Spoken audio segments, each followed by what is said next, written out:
reason.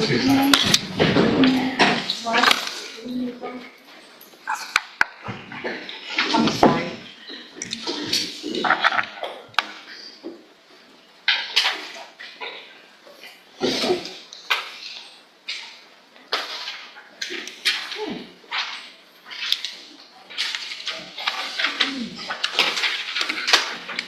Good morning. Are you Kevin Damon Ross? Yes, ma'am. And will your client waive the formal reading of the indictment in each case? Yes, Your Honor, there's two, I believe, two MTRPs and. One new case. Okay, so he'll waive the reading of the motion as well. We're going to have to approve it through count one, which is the new case allegation, and then there's an agreement on all three. All right, let's go forward with the new case first. And we're asking for an updated PSI. Thank you, please. And Judge, if you need, excuse me, more than that, all of the other counts stem from the sole incident. I think the court has reviewed the video previously of the evading. You'll recall we had an agreement of 5 a while back. The court rejected that, understandably, just because we're doing an update. If you need more. I don't remember the video. You have to tell me more, but It was a very high speed evade through multiple areas of the county with the DPS. okay. While on probation for evading. Yeah, I remember now.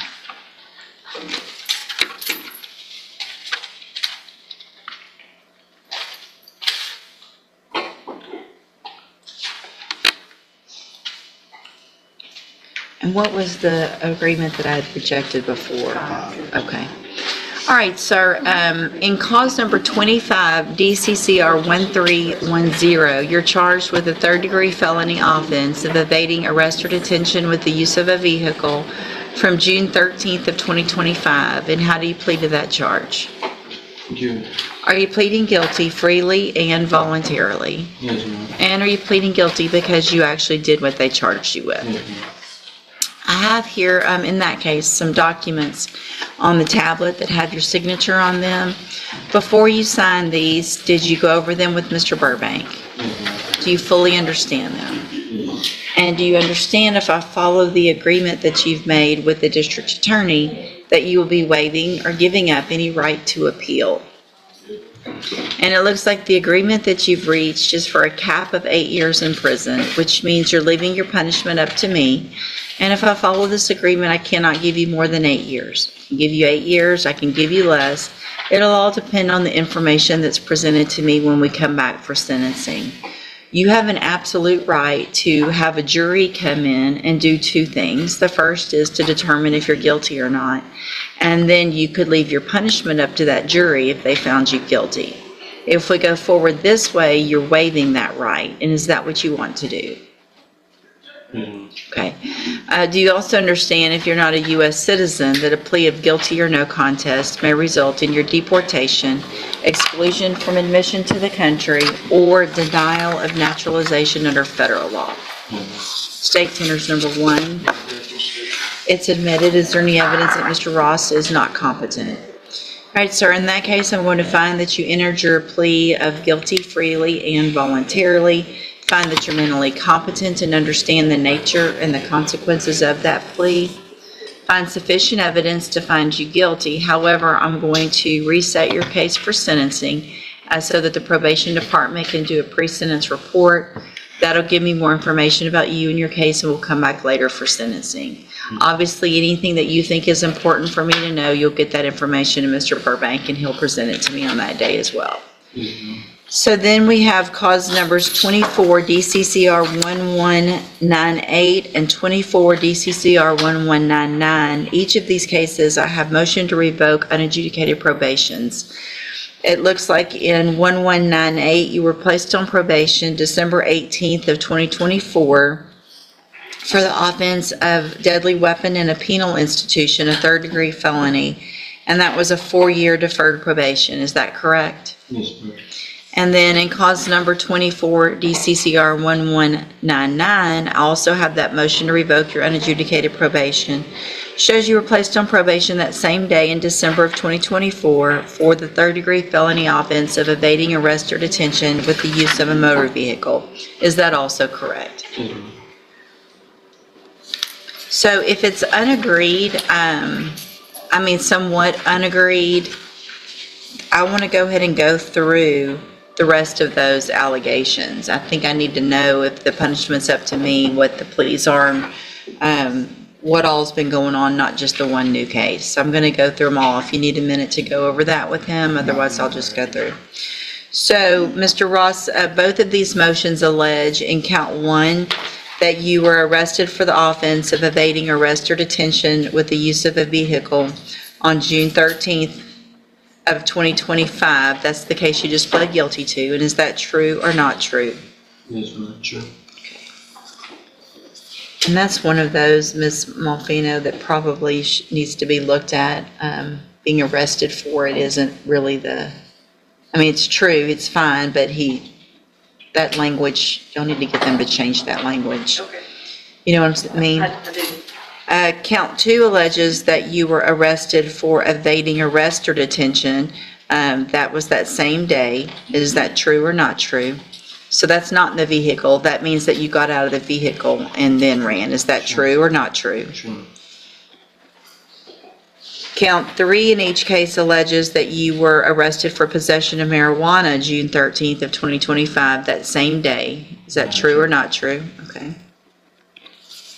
Count 4 in each case alleges that you possessed marijuana in violation of your probation order on that same day. Is that true or not true? Sure. Okay.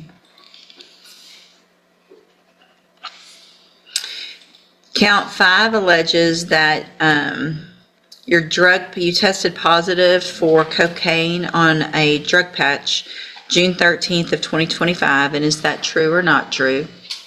Not sure. Count 6 alleges that you were at a location other than your residence at approximately 1:39 a.m. on June 13th Sure. of 2025. That's true? Yes, ma'am. And then count 7 in each case alleges that you're a little behind in your court-assessed fees in each case. Is that true or not true? Sure. Did you enter your pleas of true in each of your cases to counts 1, 2, 6, and 7 freely and voluntarily? Yes, ma'am. And because those counts are actually true. Yes, ma'am. All right, then I'm going to find in each of your cases that, in these cases also, I have here on the tablet some documents that have your signature on them. Did you also go over these with Mr. Burbank? Yes, ma'am. And do you fully understand them? Yes, ma'am. And again, you understand if I follow any agreement that you've made with the district attorney, that you'll be waiving or giving up any right to appeal. Yes, ma'am. And are these just no agreements, just to run concurrently? Well, no, there's a capital 8 on those.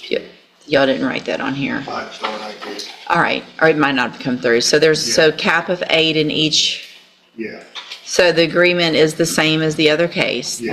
that I can sentence you up to 8 years in prison or less, depending on the information that's brought to me in a hearing. You understand? Yes, ma'am. State tenders number 1 in each of those No cases. objection, states one in each case. It's admitted in those cases. Mr. Ross, I'm going to find that you entered your pleas of true to counts 1, 2, 6, and 7 freely and voluntarily. Find those counts true. Find sufficient evidence in each of your cases to find you guilty and revoke your probations. However, I'm not going to do that today. I'm going to reset your cases for sentencing. Yes. We'll get the probation department to do updated reports, and then, again, anything that's important for me to know, get that information to Mr. Burbank, and he'll present it to me on your behalf when we come back. And if there's anything of those that you feel like proving up at that time, I think it's just mainly the drug patch and that possession of marijuana, but Okay, either I'll way. have the probation officer here, Judge, but would you like to hear from that trooper? He's been relocated. No, I think we're good with the others. So, Mr. Ross, I also, before you go back with the bailiff, I have in my hand jail incident reports. Yes, ma'am. So if you're going to come in here and ask me to do something other than 8 years in prison and give you some kind of circumstances good, it's not going to happen.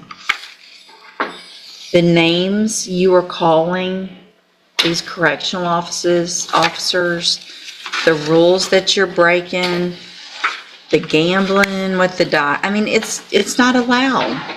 If you can't follow the rules in jail, then what makes you think that I'm going to do anything nice for you? Yes, ma'am. If you call people, With the last one, y'all talk to Mr. Burbank about it, okay? But the name calling, you know what I'm talking about, right? Okay. I don't care what they're doing their job, right? So they're going to work every day, they're going home, which is hopefully at some point what you would like to do in your life. yes, ma'am. Get a job, go home, be with your family. And if you had someone like you acting like that at your job, when you're just trying to do your job and enforce the rules, you're in jail. You got to follow the rules. You don't want to follow those rules, then stop committing felonies. Yes, ma'am.